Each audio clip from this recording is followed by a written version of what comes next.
शिव की आराधना किसको कहते हैं? कोई कहता है कि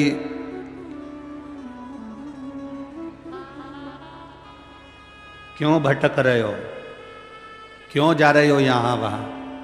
हम कहते हैं तुम भटको भी मत, कहीं मत जाओ।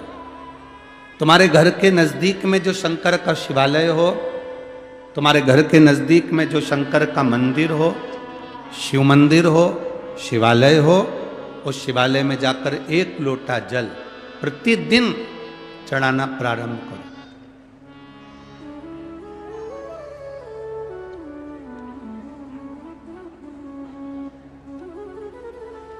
जो प्रतिदिन भगवान शंकर के मंदिर में एक लोटा जल समर्पित करता है, उसका हाथ महादेव पकड़ लेता है, फिर ऐसे ही नहीं छोड़ता, उसको मंजिल तक पहुंचाकर छोड़ता है।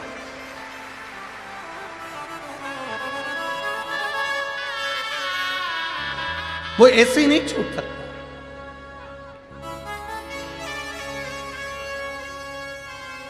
आपने अगर उस पर भरोसा करा है, हाँ थोड़ा कष्ट हो सकता है, थोड़ी तकलीफें आ सकती है, थोड़ा दुख आ सकता है, जिंदगी में थोड़े थोड़े तकलीफें हर मनुष्य के जीवन में आती है। कोई संत, कोई साधु, कोई गुरु, कोई ब्राह्मण, कोई बहुत बहुत बड़ा महाराज भी अगर तुमको कह दे कि उसकी जिंदगी में दुख नहीं है, तो समझ लेना कि झूठ बोल रहा।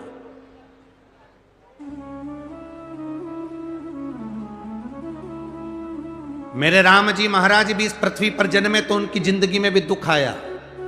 मेरे भगवान कृष्ण भी इस पृथ्वी पर जन्मे तो उनकी जिंदगी में भी दुख आया। माता जानकी भी इस पृथ्वी पर प्रगटी तो उनकी जिंदगी में भी दुख आया। राधा रानी भी इस पृथ्वी पर प्रगटी तो उनकी जिंदगी में भी दुख आया।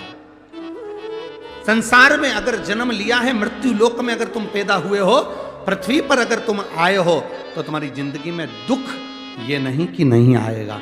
हमारे पूर्व के कर्म के अनुसार हमारी जिंदगी में दुख, हमारी जिंदगी में तकलीफें आती है, पर वो दुख मिटेगा कैसे?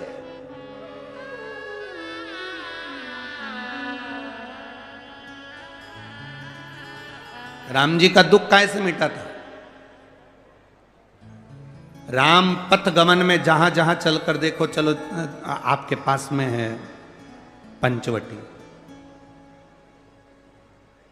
आपके पास में नासिक लगा हुआ है, पंचवटी लगी हुई।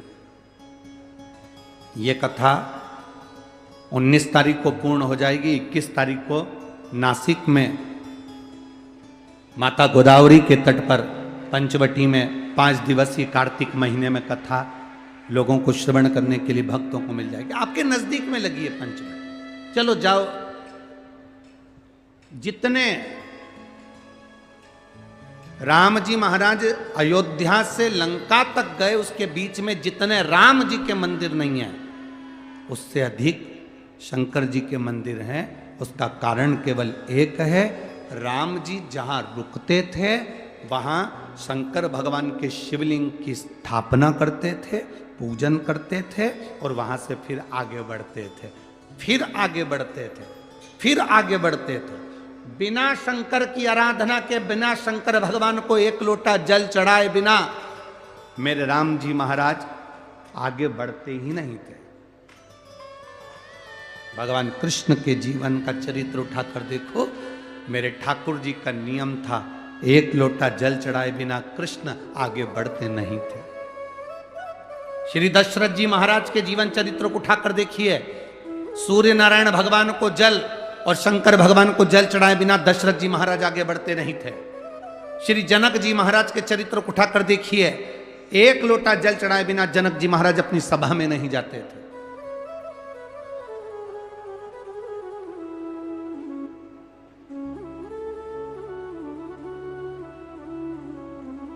थोड़ी जिंदगी में तूफान आते हैं, कष्ट आते हैं, दर्द आता है, तकलीफें आती हैं, पर तूफान आता है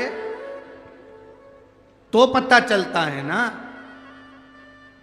कि मजबूती कितनी है।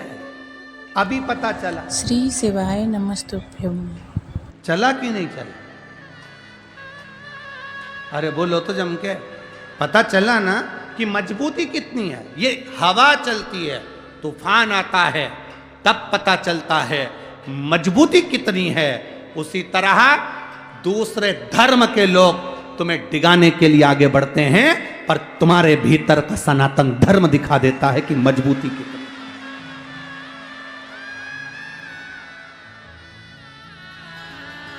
छत्रपति शिवाजी महाराज,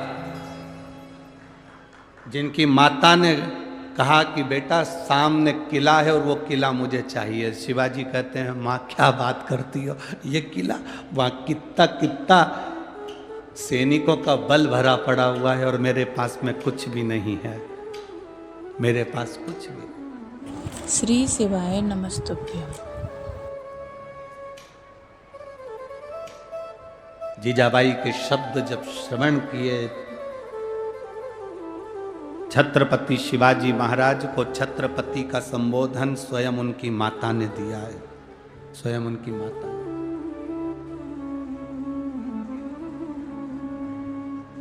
कह दिया जीजाबाई, सामने जो किला है वो मेरा है, तुझे मालूम है?